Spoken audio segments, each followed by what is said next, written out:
Welcome to this edition of Backstage Pass with Leah Chang. I'm your host, Leah Chang. Today, I'm in Arlington, Virginia for Signature Theater's opening night of David Henry Hwang and Jeanine Tesori's Soft Power. Happy opening, Soft Power! Signature Theater is presenting the DC premiere of Soft Power, a musical fantasia with music by Jeanine Tesori and books and lyrics by David Henry Hwang. This newly revised production is directed by Signature's Associate Artistic Director Ethan Hurd, with choreography by Billy Bustamante, music supervision by Chris Fenwick, and music direction by Angie Benson. After the 2016 election, when a Chinese-American playwright is attacked by an unknown assailant, he hallucinates a Golden Age musical comedy about a Chinese theater producer and Hillary Clinton falling in love. Hilarious and biting, this political satire dares to ask, does American democracy still work? And is it worth believing in? An exhilarating ride through political absurdity with a face-off between Chinese and American exceptionalism, Soft Power makes an electric debut in the nation's capital.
Should know. I forget that it's such a big, big show. Still I dream that our people can be. They can be wise enough, just enough, worthy of trust enough, kind enough, smart enough, with a big heart enough, good and grown up enough to lift us up, lift us up, lift us up, lift us up, lift us up, lift us up, lift us up, lift us up. Welcome to America. Welcome to. I'm really lucky to be standing here with the director, Ethan Hurd. Congratulations. Thank you so much. First of all, when did you decide that you wanted to tackle soft power? You know, I looked back on my email recently, and it was June 13th, 2023, that I emailed Jeanine. I knew her from back in 2012. She came to see my MFA thesis production of Sunday in the Park, and she was one of my official respondents. Okay. So I'd always treasured her notes and had followed, of course, her amazing career and work, and just love her and her work. And I had seen Soft Power at the Public in 2019, loved it, and I saw Kimberly Akimbo on Broadway. I was taking the Amtrak home here to DC, and I thought, oh my gosh, Soft Power. What are Jeanine and David doing with that? Are they working on it? Do they want to work on it? And sure enough, we Zoomed with David and Jeanine, and they were really excited about the opportunity potentially to do it in DC before the election. Timing, amazing, Yeah. Unbelievable. And really have the opportunity to rewrite, to revise, to streamline. It used to be a two and a half hour show, and Right. It's now 85 minutes. It's just the right amount of time. It's fast and furious. With a phenomenal cast. Oh my gosh. But love oh them. my God, Grace Yu, Grace Yu, Stephen Ng, Daniel May, and Daniel May. our three leads. Talk to me about how you chose to cast them. Well, I knew and loved Daniel. He was in our Pacific Overtures. He was Kayama. And then I met Stephen and Grace through auditions. And we had some fabulous Asian American women auditioning for Hillary. I'm sure you did. But Grace stood out. She is so funny. She's so in the moment. Incredible voice. And she's the type of actor who plays and is irreverent, but also deeply grounded. Like when I asked her, what does this show mean to you? She started crying because she grew up doing East West Players and performing in David Henry Hwang Theater. Well, that explains everything. Yeah, I mean, she knew what an incredible opportunity this is. And as you know, Hillary Clinton used to be played by a white actor. And this was the first time David and Jeanine wanted to try an Asian American actor in the role. And it is so powerful. What a standout. Really just gives me chills. Yeah. And, to hear the song Democracy, which in my mind is really the reason to do the show, it's such a powerful song. To see a woman of color embodying Hillary Clinton in this moment as Kamala steps up, our first Black and Asian American female presidential candidate, it's really stars aligning in the best way.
We had the Secretary of Labor, Julie Su, with us on Saturday.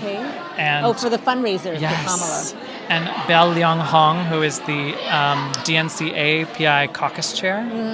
And they did a talk back with David after the show, and they said they were clutching each other's hands during Democracy, the song. And they are taking that energy and inspiration into the convention next week. Of course. Which was just so heartening to hear that, like, our art can be inspirational to political leaders. It's too bad you can't go play at the DNC. Well, Belle said she'll see what she can do, so. Well, wouldn't it be hard because you have shows here? That's true, but there are other actors out there who might be free. This is true. So what do you hope audiences will come away with your production of Soft Power? I mean, what's so magical about the writing of the show is it disarms you because it's so funny, and the satire is so on point. So it kind of unlocks, I think, the cynicism or the armor that we might be wearing on the outside, and stirs, I think, things within us about what it means to be American, what the American dream is, and hopefully that it can really belong to all of us. And I hope people are moved. I hope they're inspired and reminded that they are the change that we need, that they have the power, as Hillary says. So I hope it will motivate, especially some young people, too. Well, let's get... And I am standing here with the phenomenal Grace Yu, who is playing Hillary... she's not playing. She's starring as Hillary Clinton in Soft Power. And I am just overwhelmed by your performance. Thank you.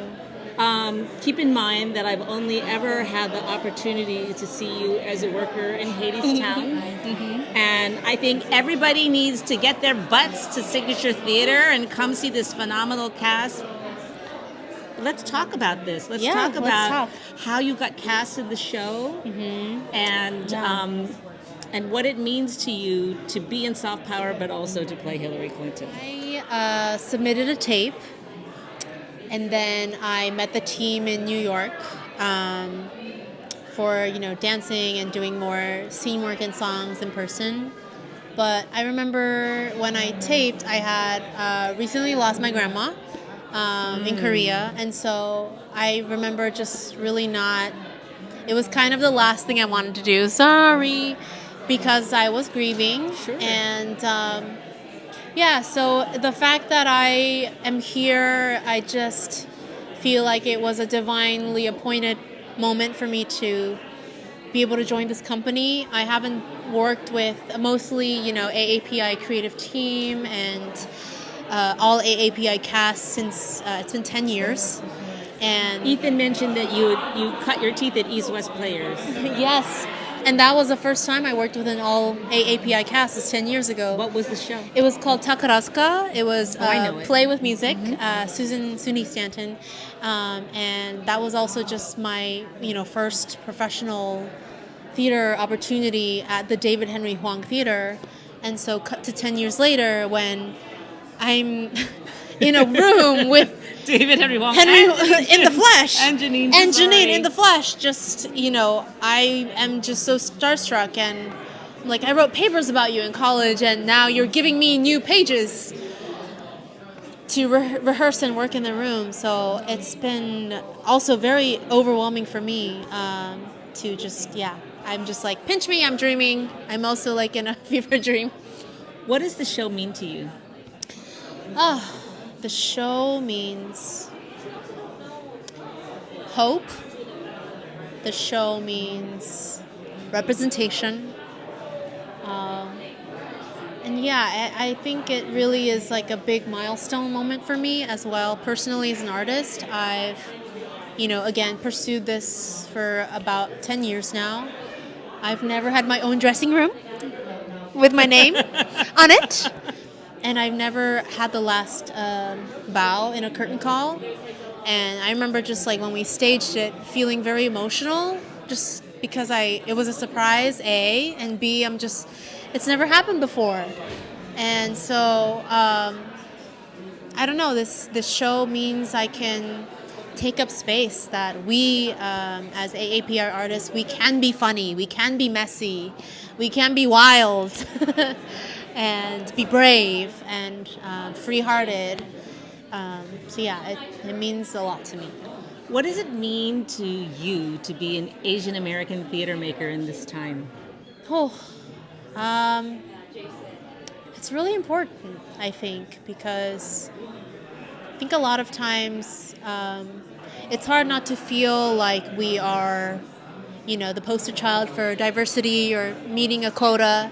In a chorus, right? To just be at the forefront and be able to have a full arc and to be able to embody a real human being. Yeah, to embody a human being and to have a whole set of songs. Yes, of all genres. It kind of like, I'm so grateful because it feels like I'm also reclaiming just Little being Grace, able to step into, Grace. all these leading lady ingenue types that, I can just kind of reclaim and step into.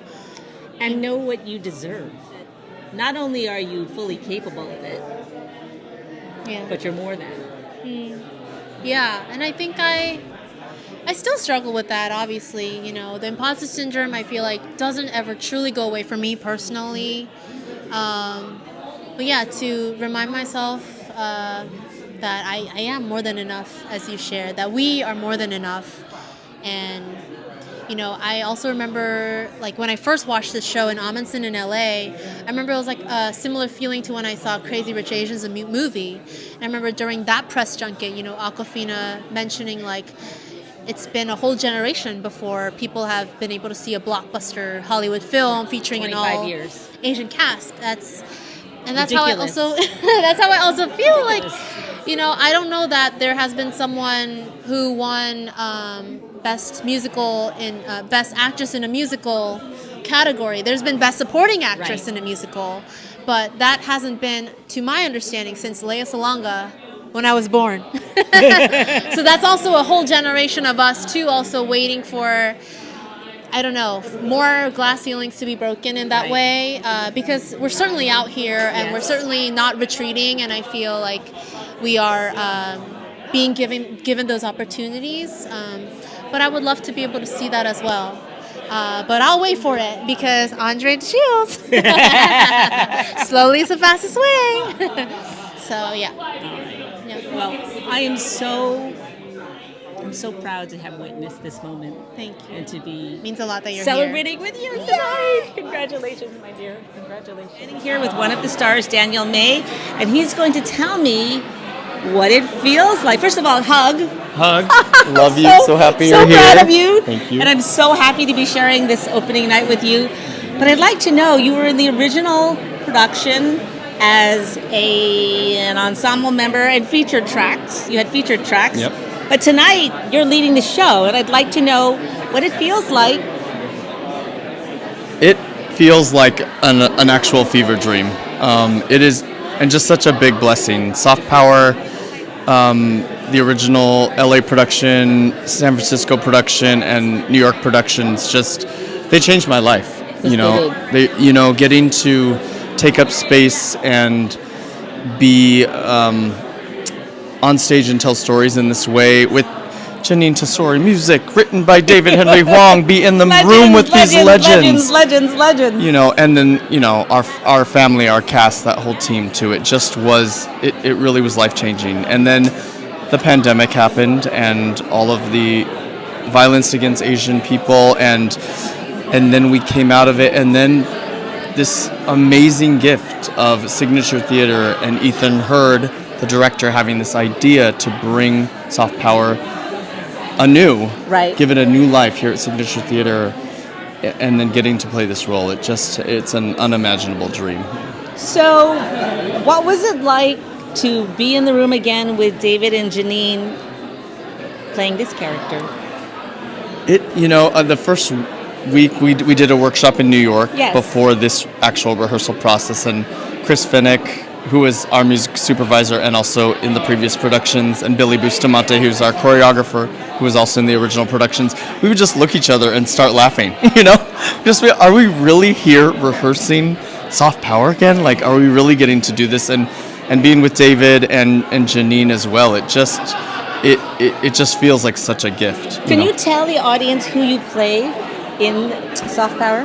Yes, so I play Shui Xing, who is the Chinese film producer who comes to America and meets Hillary Clinton. And I want to tell you that you completely take up space and own the stage. You were so marvelous in Pacific Overtures in a leading role there. Thank you. But wowie wow!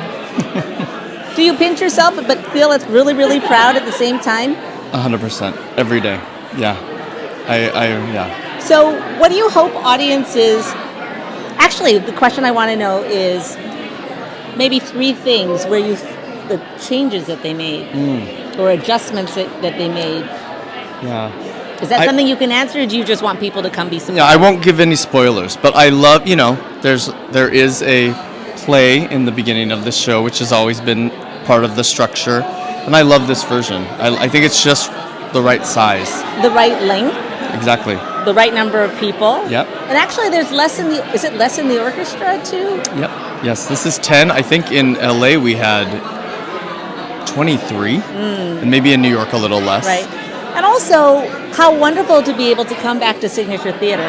Yes, a huge gift. When I did Pacific Overtures last year, it felt like lightning in a bottle. But I sort of felt like, oh, that was wonderful, but I'll probably never work there again. Right. So then to be back here literally the next year is just wild. What did you think when you got the call that you'd gotten the part?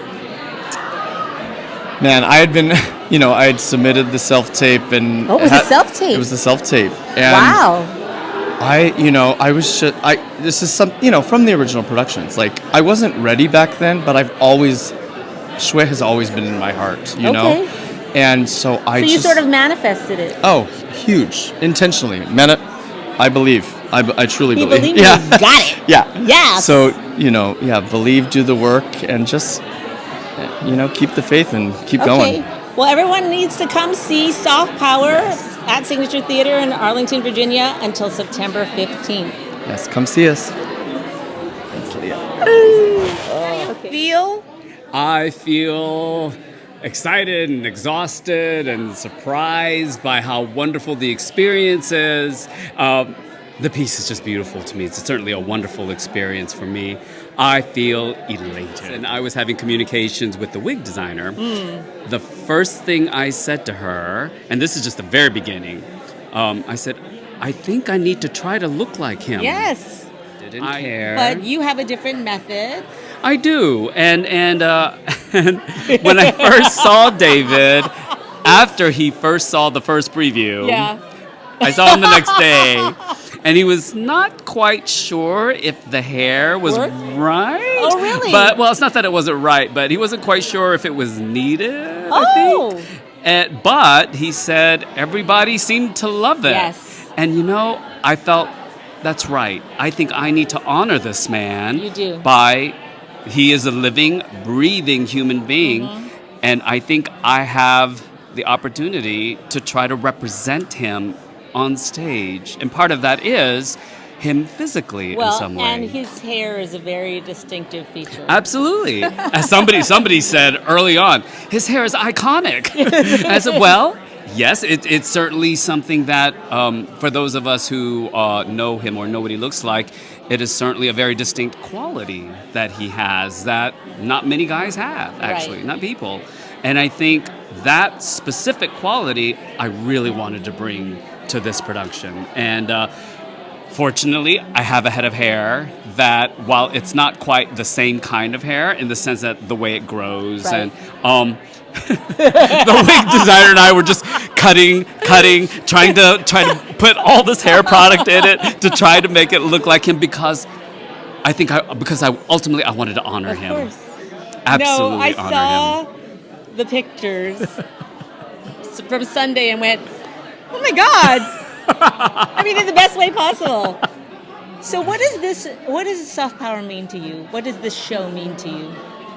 Oh my goodness, that's such a big question because I think I have several answers on several different levels. On a personal level, at this stage of my life and my career, and as you were mentioning, my opportunities that I make myself available for, this is a gift. Right, not gift. everybody gets to have you. You're just, thank you. It's a gift both ways. Yeah, and it's a gift to do this show. It really is. The stars aligned because when Ethan first made his initial attempts to try to get this show, the rights to do this show a year and a half ago, we were not at the same place, certainly politically, right. And I would say even the divisions within this country are even more substantial. And one of the messages of the show is to take care of each other. Yes. And to acknowledge that we have differing viewpoints, politically, morally, even potentially, ethically. But there is commonality in our humanity, and we need to seek that. And I think that's one of the important things that, for me, this show means. And that when you talk about democracy, that we really need to try to find everybody to have a voice, to give everybody a voice.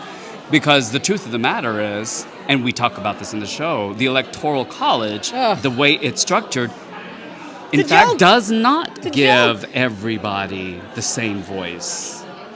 And so, acknowledging that is the system we have, we need to move forward towards trying to get everybody represented, with the belief that it takes a village. Yes. And in this case, it really takes a country, all of our own effort for each other to build a democracy that works for all of us. And that's not pretending that it's easy at all. But I think many of us forget that, the responsibility to each other. One of the questions that this show talks about, that analyzes, is what can we learn from China? Right. Not just what can China learn from us, but what can we actually learn from each other, as opposed to walking around with a hubris that, we're better and we don't have anything to learn from you, when we know that's not the case. There is so much. And I think that's one of the things that we are trying to tackle in this show. And I'm just so thrilled, honored, proud to be a part of this. What does it mean for you to be an Asian American theater maker in this time? Yeah, it means I have a responsibility. There are people that, as a theater maker, I get to give voice to. The Asian or Chinese side, the American side, the combined Chinese-American side. I have a responsibility, and I need to be very careful with it. Right. Because I think certainly in this show, I've been given the privileged position to be a voice that people will listen to. Yes. If anything, just for those in the audience who will listen to me, who will listen to the words that I utter, and hopefully consider when they leave the theater. Right. So there's a responsibility there, and just as I've often and will continue to praise you, that you take that responsibility very seriously. Don't make me cry. You don't have to cry. You don't have to cry. But you do, and I honor that. Thank I you, think Stephen. it's so important. So important. Just the fact that we're here talking and you're going to work to get this word out. It's You're worth it. So important. It's worth it. We're all worth it. We are. Even and especially for those that we get to represent. Yes. Because they're worth it, but they don't get necessarily the platform. Right.